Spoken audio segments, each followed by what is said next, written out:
il y a une énorme différence entre la dépendance, au sens de besoin physiologique d'avoir une substance, et l'addiction au sens plein, qui est le fait que pour un sujet, à un moment donné, la substance est devenue le centre de son existence.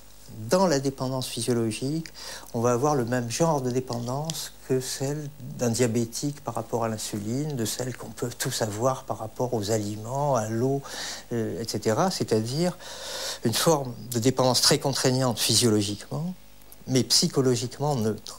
On peut prendre son insuline tous les jours sans se vivre en permanence comme un diabétique. On peut être médecin, professeur, père de famille, mère de famille et diabétique.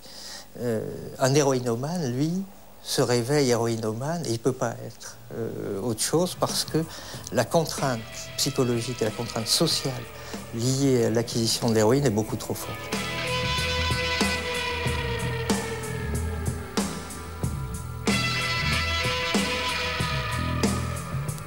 Une des hypothèses générales pour expliquer cette prise de substance, c'est l'hypothèse de l'automédication. On a des sujets qui ont des problèmes, qui ont vécu des choses dramatiques dans leur enfance, qui ont des failles narcissiques énormes, qui ont vécu ce qu'Olivenstein appelait le miroir brisé, souvent des traumatismes importants de l'enfance ou du début de l'adolescence, et qui vont trouver dans l'héroïne à la fois une source de plaisir et un formidable médicament pour tout leur mal-être existentiel.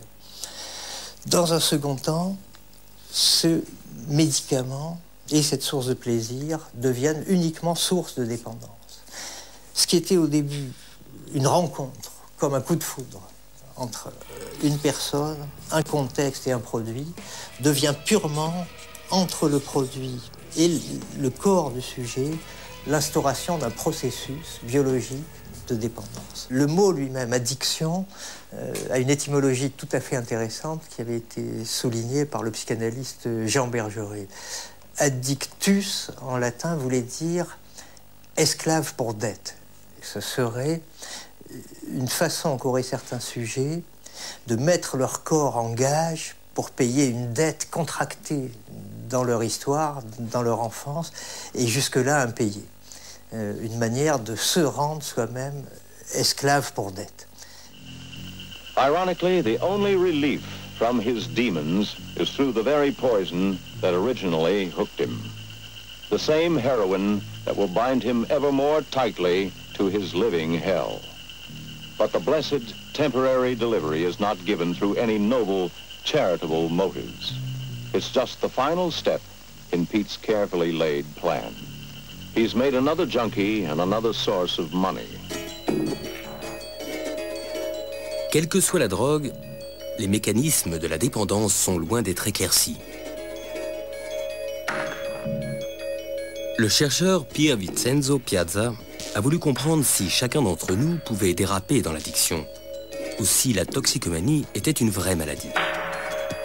Aujourd'hui, les toxicomanes, de plus en plus, mais dans notre société, il est encore considéré quelque chose entre les méchants et les malades. Hein?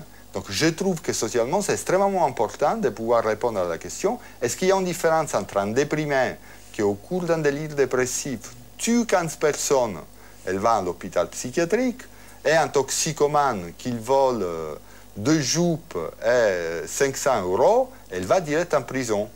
Est-ce que la toxicomanie, c'est une pathologie ou pas? Alors, pour pouvoir répondre à cette question,